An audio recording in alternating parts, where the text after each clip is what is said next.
राग के विविध लक्षण एवं उसकी परीक्षा विधि। सूत जी ने कहा, भगवान भास्कर जब महामहिम दैत्यराज बलासुर के उस श्रेष्ठ रत्न बीज रूप शरीर के रक्त को लेकर स्वच्छ नीले आकाश मार्ग से देवलोक को जा रहे थे, उसी समय निरंतर देवों पर विजय प्राप्त करने से अहंकार में भरे हुए लंकाधिपति रावण ने आकर बलात् उनको शत्रु के समान आधे मार्ग में ही रोक लिया। भयवश सूर्य ने बलासुर के रत्नबीज रूपी रक्त को लंका देश की एक श्रेष्ठ नदी के जल में छोड़ दिया, जो उस देश की सुंदर रमणियों के कांतिमय नितंबों की प्रतिच्छाया से झिलमिलाते हुए अगाध जल से परिपूर्ण तथा सुपारी की वृक्ष पंक्तियों से आच्छादित अपने दोनों तटों से सुशोभित हो रही थी। गंगा के समान पवित्र एवं उत्तम फलों को प्रदान करने में सक्षम उस नदी का नाम रावण गंगा प्रसिद्ध हो गया। बलासुर के रत्नबीज रूपी रक्त के गिरने से उस नदी के तट पर उसी समय से रात्रि में रत्न राशियां स्वयं आकर एकत्र होने लगी। अतएव नदी का अंतभाग एवं बाह्य भाग सैकड़ों स्वर्ण बाणों के समान अपनी प्रभा को बिखेरने में समर्थ रत्नों से प्रतिभासित होने लगा। उस रावण गंगा के दोनों तट सदैव रत्नों की उज्जवल प्रभा से सुशोभित रहते हैं। उसके जल में उत्पन्न पद्मराग नामक रत्न सौगंधिक, कुरुविंदज रत्न विशेष तथा स्फटिक रत्नों के प्रधान गुणों को धारण करते हैं।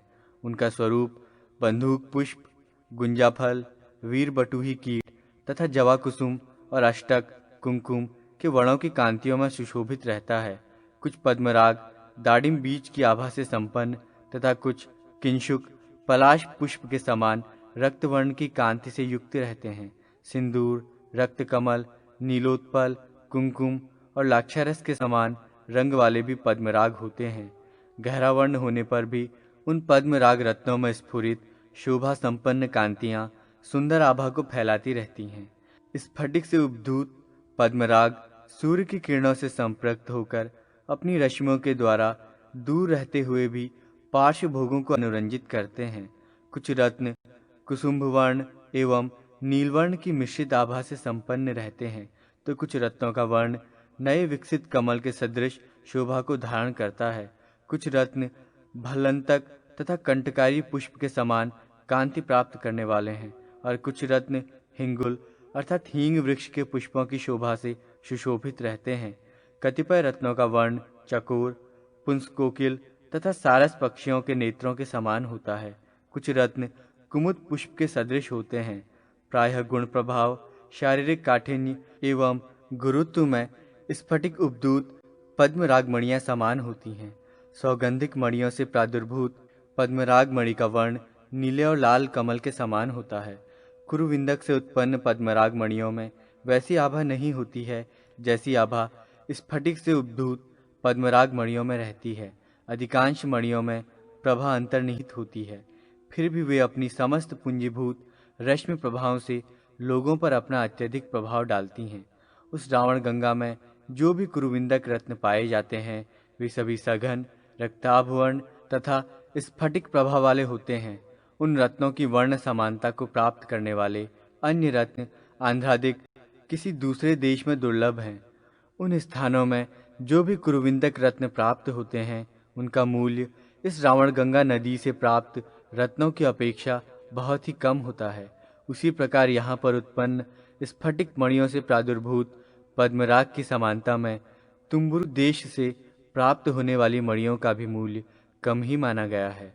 वर्णाधिक्य, गुरुता, स्निग्धता, समता, निर्मलता, पारदर्शिता, तेजस्विता एवं महत्ता श्रेष्ठ मणियों का गुण है। जिन मणियों में करकराहट, छिद्र, मल, प्रभाहीनता, परशता तथा वर्ण विहीनता होती है वे सभी जातीय गुणों के रहने पर प्रशस्त नहीं मानी जाती। यदि अज्ञानतावश कोई मनुष्य ऐसी दोषयुक्त मणियों को धारण कर लेता है तो उनके कुप्रभाव से उत्पन्न शोक, चिंता, रोग, मृत्यु तथा धन नाश आदि आपदाएं उसको घेर लेती हैं। पूर्व कथित श्रेष्ठ मणियों की तुलना में अत्यधिक सौंदर्य संपन्न एवं उनके प्रतिरूप होने पर भी 5 जातियों की मणियों को विजातीय माना गया है, जिनका परीक्षण विद्वान पुरुष को प्रयत्न पूर्वक करना चाहिए। कलशपुर, सिंघल, तुम्बुरु, मुक्तपाणी तथा श्रीपूर्णक में उत्पन्न पद्मराग को रावण गंगा से प्राप्त शुभप्रद पद्मराग माणियों से सादृश्य होने पर भी वे विजातीय ही माने गए हैं। तुष्का सदृश मलिन वर्ण का होने से कलशपुर, अल्प ताम्रवर्ण के कारण तुम्बुरु देश, कृष्ण वर्ण के रहने से सिंघल, नीलवर्ण के होने से मुक्त तथा कांतिविहीन होने से श्रीपूर्णक की मणियों में रावण गंगा की मणियों की अपेक्षा विजातीय रूप होने से ही भेद स्पष्ट होता है। जो पद्मराग ताम्रिका गुंजा के वर्ण को धारण करता है, तुष बहेड़ा के समान मध्य में पूर्णता से युक्त गोलाकार होता है तथा स्नेह से प्रदिग्ध स्वभावतः स्नेहिल होता है और अत्यंत घिसने के कारण कांतिविहीन हो जाता है। मस्तक संघर्षण अथवा हाथों की अंगुलियों के स्पर्श से जिसके पार्श्व भाग काले हो जाते हैं, हाथ में लेकर बार बार ऊपर की ओर उछालने पर जो मणि प्रत्येक बार एक ही वर्ण को धारण करती है, वो सभी गुणों से युक्त होती है। समान प्रमाण, समान जाति अथवा गुरुत्व धर्म से दो वस्तुओं में तुलना होती है। अतः विशेष रत्नाकर से प्राप्त रत्नों की स्वजाति का निर्धारण गुरुत्व और गुण धर्म के अनुसार विद्वान व्यक्ति को करना चाहिए। यदि उनमें संदेह उत्पन्न हो जाए तो उनको शाण पर चढ़ाकर खरीदना चाहिए। वज्र या कुरुविंदक रत्न को छोड़कर अन्य किसी भी रत्न के द्वारा पद्मराग एवं इंद्रनील मणि में चिन्ह विशेष टंकित नहीं किया जा सकता है। जाति विशेष में उत्पन्न सभी मणियां विजातीय नहीं होती हैं, उनका वर्ण समान होता है, फिर भी उनके पृथक्करण के लिए उनमें विभिन्न भेद बताए गए हैं। गुणयुक्त मणि के साथ गुणरहित मणि को धारण नहीं करना चाहिए। विद्वान पुरुष को कौस्तुभ मणि के साथ विजातीय मणि को धारण नहीं करना चाहिए, क्योंकि अनेक गुणों से संपन्न मणियों को एक ही विजातीय मणि नष्ट करने में समर्थ होती है। शत्रुओं के बीच निवास करने तथा प्रमाद वृत्ति में आसक्त रहने पर भी विशुद्ध महागुण संपन्न पद्मराग मणि का स्वामी होने से किसी भी व्यक्ति को आपदाएं स्पर्श तक नहीं कर सकती। जो गुणों से परिपूर्ण तेजस्वी सुंदर वर्ण वाले पद्मराग मणि को धारण करता है, उसके समीप में उपस्थित होकर दोष संसर्ग जनित उपद्रव कोई कष्ट देने में अपने को सक्षम नहीं कर पाते हैं। जिस प्रकार तंडुल परिमाण के अनुसार हीरे का मूल्य निर्धारित होता है, उसी प्रकार महागुण संपन्न पद्मराग मणि के मूल्य का निर्धारण उड़द के परिमाण का आकलन करके करना चाहिए। जो मणि या रत्न उत्तम वर्ण एवं श्रेष्ठ कांतियों से संपन्न रहते हैं, उन्हीं को प्रशस्त माना जाता है। यदि उनमें तनिक भी दोष के कारण भ्रष्टता आ जाती है तो उनका मूल्य घट जाता है। मरकत मणि का लक्षण तथा उसकी परीक्षा विधि। सूत जी ने कहा, नागराज वासुकी उस असुरपति बलासुर के पित्त को लेकर अत्यंत वेग से मानो आकाश मार्ग को दो भागों में विभक्त करते हुए देवलोक को जा रहे थे। उस समय वे अपने ही सिर पर अवस्थित मणि की प्रभा से दैदीप्यमान होने के कारण आकाश रूपी समुद्र पर बने हुए एक अद्वितीय रजत सेतु के समान सुशोभित हो रहे थे। इसी समय अपने पंख निपात से पृथ्वी एवं आकाश को आतंकित करते हुए पक्षीराज गरुड़ ने सर्पदेव वासुकी पर प्रहार करने का प्रयत्न किया। भयभीत वासुकी ने सहसा उस रत्न बीज रूप पित्त को मधुर सुस्वादु जल से परिपूर्ण सरिता एवं वृक्षों से सुशोभित तथा पुष्पों की नवकलिकाओं की सांद्र गंध से सुवासित तुरुष्क देश की एक श्रेष्ठ माणिक्यों से परिपूर्ण पर्वत की उपत्यका में छोड़ दिया। वो पित्त उस पर्वत से निकलने वाले जल प्रपात के समान ही था। अतः उसी की जलधारा के साथ बहता हुआ वो पित्त भगवती महालक्ष्मी के समीप में स्थित उनके श्रेष्ठ भवन अर्थात समुद्र को प्राप्त करके उसकी तटवर्ती भूमि के समीप मरकत मणियों का खजाना बन गया। फणिराज वासुकी ने जिस समय उस पित्त का परित्याग किया था, उसी समय गरुड़ ने गिरते हुए उस पित्त का कुछ अंश ग्रहण कर लिया, जिससे वे मूर्छित हो गए और सहसा उन्होंने अपने दोनों नासा छिद्रों से उस पित्त को बाहर कर दिया। उस स्थान पर प्राप्त होने वाली मरकत मणियाँ कोमल शुक पक्षी के कंठ, शिरीष पुष्प, खद्योत के पृष्ठ प्रदेश, हरित तृणक्षेत्र, शैवाल, कल्हार पुष्प, श्वेत कमल, नई निकली हुई घास, सर्पभक्षिणी मयूरी तथा हरित पत्र की कांति से सुशोभित होकर लोगों को कल्याण देने वाली होती हैं। वहां पर नागभक्षी गरुड़ के द्वारा पान किया गया जो दैत्याधिपति बलासुर का पित्त गिरा था, वो स्थान मरकत मणियों का आकर अर्थात खजाना बन गया। वो देश सामान्य जनों के लिए दुर्लभ और गुणयुक्त हो गया। उस मरकत मणियों के देश में जो कुछ भी उत्पन्न होता है वो सब विश्व व्याधियों को शांत करने वाला कहा गया है। सभी मंत्रों एवं औषधियों से जिस नाग के महाविष के उपचार में सफलता नहीं प्राप्त हो सकती है, उस प्रभाव को वहाँ पर उत्पन्न वस्तुओं से शांत किया जा सकता है। वहाँ जो मरकत मणियाँ उत्पन्न होती हैं वे अन्यान्य देशों की मणियों से उत्तम कही गई हैं। जो मणि अत्यंत हरित वर्ण वाली, कोमल कांति वाली, जटिल, मध्य भाग में सुवस चूर्ण से परिपूर्ण सी दिखाई देती है, जो अपने स्थान विशेष के गुणों से समन्वित, समान कांति वाली, उत्तम तथा सूर्य के किरणों के स्पर्श से अपनी प्रभा के द्वारा सभी स्थानों को आलोकित करती है, हरित भाव को छोड़कर, जिसके मध्य भाग में एक समुज्वल कांति विद्यमान रहती है और जो अपनी नव नवोदित प्रभा राशि से नवीन निकले हुए हरित तृण की कांति को तिरस्कृत करती है, तथा जो देखने मात्र से ही लोगों के मन को अत्यधिक आह्लादित करने में समर्थ होती है, वो मरकतमणि बहुत गुणवती मानी जाती है। ऐसा रत्न विद्या विशारद विद्वजनों का विचार है। वर्ण की अत्यधिक व्यापकता के कारण जिस मरकतमणि के अंतर्भाग की निर्मल स्वच्छ किरणें परिधान के रूप में परिलक्षित होती हैं, जिसकी उज्ज्वल कांति घनीभूत, स्निग्ध, विशुद्ध, कोमल, मयूरकंठ की आभा के समान शोभा को प्राप्त करती है तथा अपने वर्ण की उज्ज्वल कांति की सांद्रता से एकाकार होकर सुशोभित रहती है, ऐसी मरकतमणि भी उसी गुण संपन्न मणि की संज्ञा को प्राप्त करती है जिसका उल्लेख पहले किया जा चुका है। जो मरकतमणि चित्र वर्ण वाली, कठोर, मलिन, रुक्ष, कड़े पत्थर के समान एवं खुरदुरी तथा शिलाजीत के समान दग्ध होती है, ऐसी मरकतमणि गुणरहित होती है।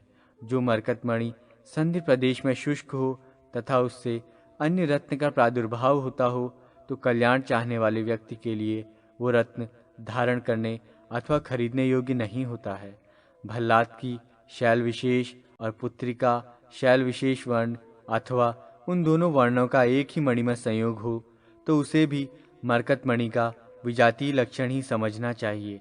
शौम वस्त्र के द्वारा मार्जन करने पर पुत्रिका लक्षण वाली मरकतमणि अपनी कांति का परित्याग कर देती है। जिस प्रकार कांच में लघुता होती है, उसी प्रकार लघुता के द्वारा ही उसमें अवस्थित विजातीय भावना को पहचाना जा सकता है। अनेक प्रकार के रूप या गुण अथवा वर्ण के द्वारा मरकतमणि का अनुगमन करने वाली मणियाँ भल्लातकी की शब्द ध्वनि से विपरीत वर्ण को प्राप्त होती हैं। जो हीरे मोती विजातीय होते हैं, यदि वे किसी रत्नौषधि विशेष के लेप्य पदार्थ से रहित हैं, तो उनके वर्णों की प्रभा ऊर्ध्वगामिनी होती है। ऋजुता के कारण किन्हीं मणियों में ऊर्ध्वगामिनी प्रभा दिख सकती है, किंतु तिर्यक दृष्टि से उनका अवलोकन करने से उनकी वो प्रभा शीघ्र ही नष्ट हो जाती है।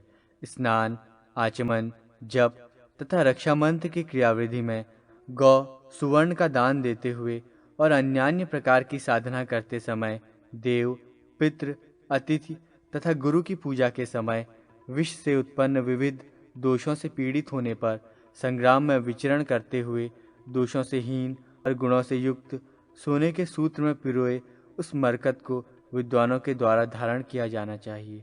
सामान्यतः पद्मराग मणि का तौल के अनुसार जो मूल्य होता है, उस मूल्य की अपेक्षा सर्वगुण संपन्न मरकत मणि का मूल्य अधिक होता है।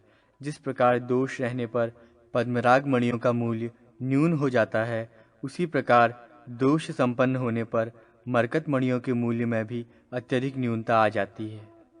इंद्रनील मणि का लक्षण तथा उसकी परीक्षा विधि। सूत जी ने पुनः कहा, जिस स्थान पर सिंहल देश की रमणियाँ अपने कर पल्लव के अग्रभाग से नवीन लवली कुसुम तथा प्रवाल का चयन कर रही थी, वहाँ पर उस बलासुर के विकसित कमल सदृश शोभा संपन्न दोनों नेत्र आकर गिर पड़े। समुद्र की वो कछार भूमि रत्न के समान चमकने वाले नेत्रों की प्रभा तरंगों से सुशोभित होकर एक विशाल क्षेत्र में फैली हुई थी। वहीं पर विकसित केतकी नामक पुष्पों के वनों की शोभा को फैलाने में प्रतिक्षण लगी रहने वाली इंद्रनील मणियों की एक भूमि है। उस वनस्थली पर अवस्थित पर्वत की जो कर्णिका भूमि है, उसमें प्रादुर्भूत होने वाली वे मरकत मणियाँ नील कमल सदृश कृष्ण एवं हलधर बलराम के द्वारा धारण किए जाने वाले पीत और नील वर्ण की आभा से संपन्न है। काले भ्रमर के समान है। श्रांग धनुष से सुशोभित स्कंद प्रदेश वाले भगवान विष्णु की कांति से युक्त हैं तथा भगवान शिव के कंठ के समान नीलवर्ण और नवीन कषाय पुष्पों के समान आभा वाली हैं। उन मणियों में कोई स्वच्छ तरंगायित जल के समान, कोई मयूर के समान, कोई नीली रस के समान, कोई जल बुदबुद के समान और कोई मणि मदमस्त कोकिल पक्षी के कंठ की प्रभा से आभासित रहती है। उन सभी मणियों में एक प्रकार की ही निर्मलता तथा प्रभा शक्ति की भास्वरता विद्यमान रहती है। उस पर्वत के रत्न गर्भ से प्राप्त होने वाली मणियों में इंद्रनील मणि नाम के रत्न अत्यधिक गुणशाली होते हैं। जिन मणियों में मिट्टी, पत्थर, छिद्र और करकराहट की ध्वनि तथा नील गगन पर आच्छादित सघन मेघछाया की आभा रहती है, वे वर्ण दोष से दूषित मानी जाती हैं, किंतु वहाँ पर वे ही इंद्रनील मणियाँ अत्यधिक उत्पन्न होती हैं जिनकी प्रशंसा रत्नशास्त्र के सुविज्ञ जनों के द्वारा की जाती है। धारण करने योग्य पद्मराग मणि में जो गुण दिखाई देते हैं, मनुष्य इंद्रनील मणि को धारण करके उसमें उन सभी गुणों को प्राप्त कर सकता है। जिस प्रकार पद्मराग मणियों की 3 जातियां हैं, उसी प्रकार सामान्य रूप से इंद्रनील मणियों में भी 3 जातियां देखी जा सकती हैं। जिन उपायों के द्वारा पद्मराग मणि का परीक्षण किया जाता है, उन्हीं उपायों से इंद्रनील मणि का भी परीक्षण होता है। पद्मराग मणि को उपयोग योग्य बनाने के लिए जितनी अग्नि के साथ उसका सन्निधान अपेक्षित है, उसकी अपेक्षा अधिक अग्नि का सन्निधान इंद्रनील मणि के साथ होना चाहिए। तब भी परीक्षण अथवा गुणों की अभिवृद्धि के लिए किसी भी प्रकार की मणि को अग्नि में डालकर संतप्त नहीं करना चाहिए। अज्ञानतावश भी यदि कोई ऐसा करता है तो अग्नि की सम्यक मात्रा के परिज्ञान से रहित प्रदाह में जलाने के कारण उत्पन्न दोषों से प्रदूषित वो मणि ऐसा कृत्य करने वाले कर्ता एवं कारिता करवाने वाले दोनों के लिए अनिष्टकारी होती है। कांच, उत्पल, करवीर, स्फटिक एवं वैदूर्य आदि मणियाँ इंद्रनील मणि के सदृश होने पर भी रत्न विशेषज्ञों के अनुसार विजातीय ही मानी जाती हैं। अतएव इन उक्त सभी मणियों के गुरुत्व एवं काठिन्य धर्म की अवश्य परीक्षा लेनी चाहिए। जिस प्रकार कोई इंद्रनील मणि ताम्रवर्ण को धारण कर लेती है, उसी प्रकार ताम्रवर्ण वाले करवीर तथा उत्पल नामक दोनों मणियों की भी रक्षा करनी चाहिए।